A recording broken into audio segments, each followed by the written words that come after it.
نواز شریف کو کس نے گرفتار کرایا تھا؟ تحریر محترم جاوید چودھری صاحب۔ میں نے پوچھا، عمران خان کا بشرا بی بی سے دوسرا نکاح کب ہوا تھا؟ ان چودھری نے جواب دیا، 18 فروری 2018 کو بی بی کی عدت پوری ہونے کے بعد۔ میں نے پوچھا، کیا یہ نکاح بھی مفتی سعید نے پڑھایا تھا؟ یہ بولے، جی ہاں، اور اس کی تصویر ہم نے 18 فروری کو نشر کی تھی۔ میں نے پوچھا، لیکن نکاح نامہ کب تیار ہوا تھا؟ یہ بولے، 1 جنوری 2018 کو، اور اس پر بی بی کے دستخط اور انگوٹھے کا نشان دونوں تھے۔ میں نے پوچھا، عمران خان کا بشرا بی بی سے دوسرا نکاح کب ہوا تھا؟ ان چودھری نے جواب دیا، 18 فروری 2018 کو، بی بی کی عدت پوری ہونے کے بعد۔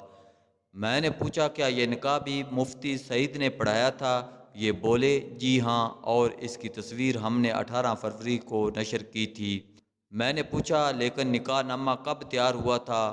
یہ بولے، 1 جنوری 2018 کو، اور اس پر بی بی کے دستخط اور انگوٹھے کا نشان دونوں تھے۔ میں نے پوچھا، کیا آپ یہ تصدیق کرتے ہیں یہ نکاح عدت کے دوران ہوا تھا اور آپ اس کے گواہ تھے؟ یہ بولے، جی ہاں، یہ درست ہے، اور میں اور زلفی بخاری دونوں اس کے گواہ ہیں۔ میں نے پوچھا، کیا مفتی سعید کو علم تھا یہ عدت میں کسی خاتون کا نکاح پڑھا رہے ہیں؟ یہ بولے، میں اس کے بارے میں کچھ نہیں کہہ سکتا۔ آپ یہ سوال مفتی سعید سے پوچھیں۔ میں نے پوچھا، بشرا بی بی بنی گالہ کیسے پہنچی؟ یہ مسکرا کر بولے، یہ ہمارے قید کی بیگم تھی۔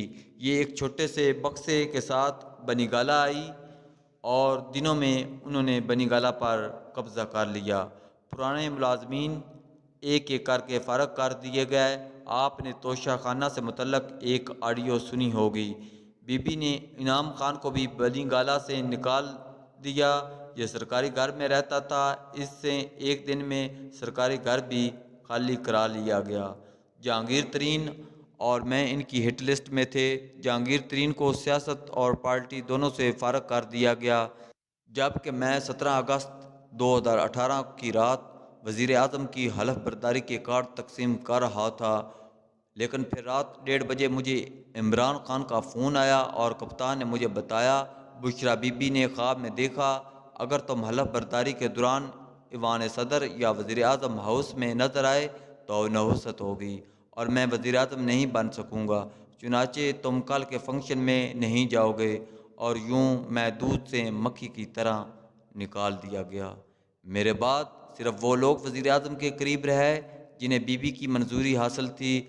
وزارتوں اور سیکرٹریوں تک کا فیصلہ بی بی تصویریں دیکھ کر کرتی تھی۔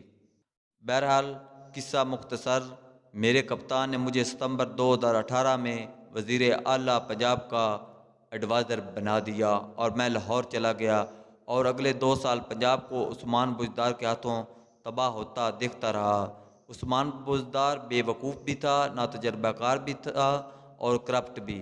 میرے سامنے افسر پیسے دے کر کمشنر لگتے تھے، لاہور کے D C O R P او تک رقم دیتے تھے اور پوسٹنگ لیتے تھے۔ میں گواہ ہوں، طاہر خورشید سرکاری افسروں سے کلیکشن کرتا تھا، اور یہ رقم کہاں کہاں جاتی تھی میں آپ کو نہیں بتا سکتا۔ بشرا بی بی کے بچے بھی دنوں میں ارب پتی ہو گئے۔ آپ ان کے اثاثے نکال کر دیکھ لیں، آپ کو ساری کہانی سمجھ آ جائے گی۔ میں نے ان سے پوچھا، کیا ایک میڈیا ٹائکون سے عمران خان کی ملاقات آپ نے ارینج کرائی تھی؟ یہ بولے، جی ہاں، میں نے بھی اس میں کردار ادا کیا تھا۔ عمران خان 2014 کے دھرنے کے دوران اس سے ناراض ہو گئے تھے۔ الیکشن جیتنے کے بعد یہ خان سے صلح کرنا چاہتے تھے۔ ہم لوگ حکومت میں آنے سے پہلے عمرے پر سعودی عرب گئے تھے۔ بشرا بی بی، زلفی بخاری، علیم خان اور ان کی بیگم بھی ہمارے ساتھ تھی۔ میں نے حدود حرم میں ان کی اور عمران خان کی ملاقات کرائی۔ دونوں نے گلے شکوے کر کے اپنے دل صاف کر دیے۔ عمران خان نے انہیں دل سے معاف کر دیا، انہیں گلے بھی لگایا، لیکن پھر عمران خان نے اس کو گرفتار کرا دیا اور اٹھا کر جیل بھی پھینک دیا۔ خبر سن کر حیران رہ گیا، کیوں کہ عمران خان نے حدود حرم میں بیٹھ کر یہ اعلان کیا تھا، میرے دل میں آپ کے خلاف کوئی شکوہ موجود نہیں، اور ہم دونوں آج سے بھائی بھائی ہیں۔ میں نے پوچھا کیا اس گرفتاری میں اسٹیبلشمنٹ کا بھی کوئی کردار تھا؟ یہ ہنس کر بولے میں خود اس وقت زیر عتاب تھا، لہٰذا میں یقین کے ساتھ کچھ نہیں کہہ سکتا۔ تاہم یہ سچ ہے اسٹیبلشمنٹ نے اس کو حراست کے دوران رعایتیں دی اور ان پر بھی عمران خان نے اسٹیبلشمنٹ سے شکوہ کیا تھا۔ میں نے پوچھا یہ گرفتاری کس کے مشورے پر ہوئی تھی؟ یہ بولے میری اطلاعات کے مطابق یہ گرفتاری بھی بشریٰ بی بی کی ہدایت یا خواب پر ہوئی تھی۔ یہ بی بی سے متعلق خبریں نشر کرتے تھے، لہٰذا انہیں سزا ملی۔ میں نے ان سے پوچھا آپ نے عمران خان کو عثمان بزدار کی حرکتوں اور کرپشن کے بارے میں اطلاع کیوں نہیں دی تھی؟ یہ بولے میں پوری رپورٹ لے کر عمران خان کے پاس گیا تھا، لیکن اس رپورٹ کے بعد مجھے وزیر اعلیٰ کے اسپیشل کوآرڈینیٹر کی پوزیشن سے ہٹا دیا گیا اور یوں میں اور علیم خان دونوں فارغ ہو گئے۔ میں نے ان سے پوچھا کیا یہ سچ ہے 13 جولائی 2018 کو جب میاں نواز شریف مریم نواز کے ساتھ لاہور ایئرپورٹ پر اترے تھے تو انہیں آپ نے گرفتار کرایا تھا؟ اون چودھری یہ سوال سن کر خاموش ہو گئے۔ میں نے دوبارہ پوچھا، یہ بولے میں اس پر بات نہیں کرنا چاہتا۔ میں نے تیسری مرتبہ زور دے کر پوچھا تو یہ آہستہ آواز میں بولے ہاں یہ درست ہے، میاں نواز شریف اور مریم نواز کو میرے کہنے پر لاہور ایئرپورٹ سے گرفتار کیا گیا تھا۔ میں نے پوچھا کیوں؟ یہ بولے 25 جولائی 2018 کو جنرل الیکشن تھے، بیگم کلثوم نواز بھی علیل تھیں اور میاں نواز شریف اور مریم نواز کے خلاف 6 جولائی کو عدالتی فیصلہ بھی آ چکا تھا، لہذا ہمارا خیال تھا نواز شریف الیکشن سے پہلے واپس نہیں آئیں گے، لیکن نواز شریف نے 13 جولائی کو وطن واپسی کا اعلان کر دیا۔ عمران خان گھبرا گئے اور انہوں نے مجھے بلا کر کہا اگر نواز شریف واپس آ گیا تو ہم یہ الیکشن ہار جائیں گے، تم انہیں کہو یہ اسے روکیں یا پھر دونوں باپ بیٹی کو گرفتار کر لیں۔ الیکشن سے پہلے نواز شریف کی کوئی تقریر نہیں ہونی چاہیے۔ میں نے عمران خان کا یہ پیغام آگے پہنچا دیا۔ مجھے جواب ملا آپ لوگ صرف الیکشن کمپین پر توجہ دیں، نواز شریف کی فکر نہ کریں، اور یوں 13 جولائی 2018 کو نواز شریف اور مریم بی بی کو ایئرپورٹ سے گرفتار کر لیا گیا۔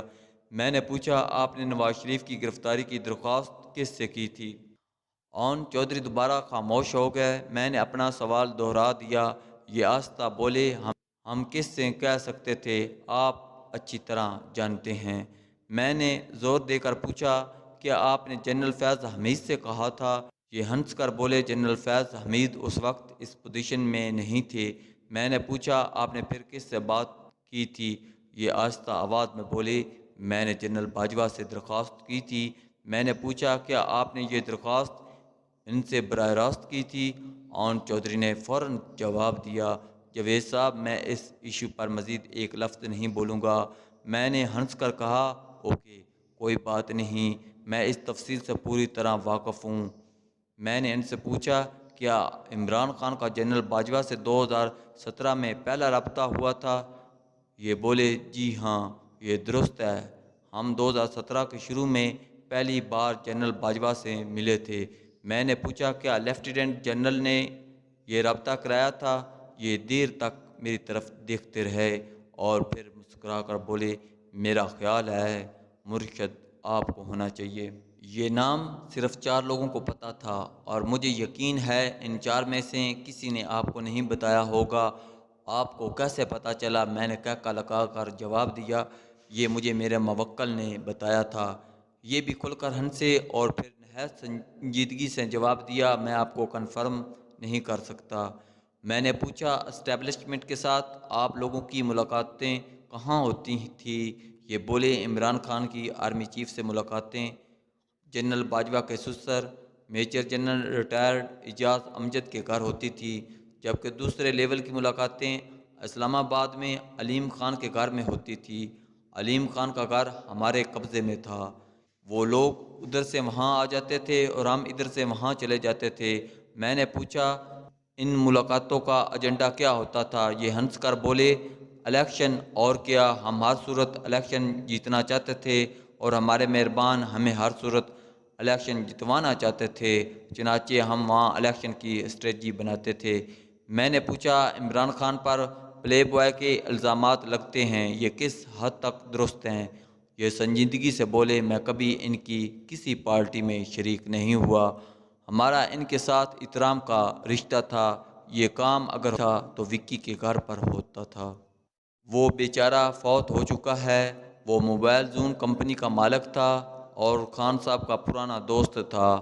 ہم خان صاحب کو اس کے گھر پر چھوڑ کر واپس آ جاتے تھے، وہاں اس کے بعد کیا ہوتا تھا یہ اللہ تعالیٰ اور عمران خان کا معاملہ ہے۔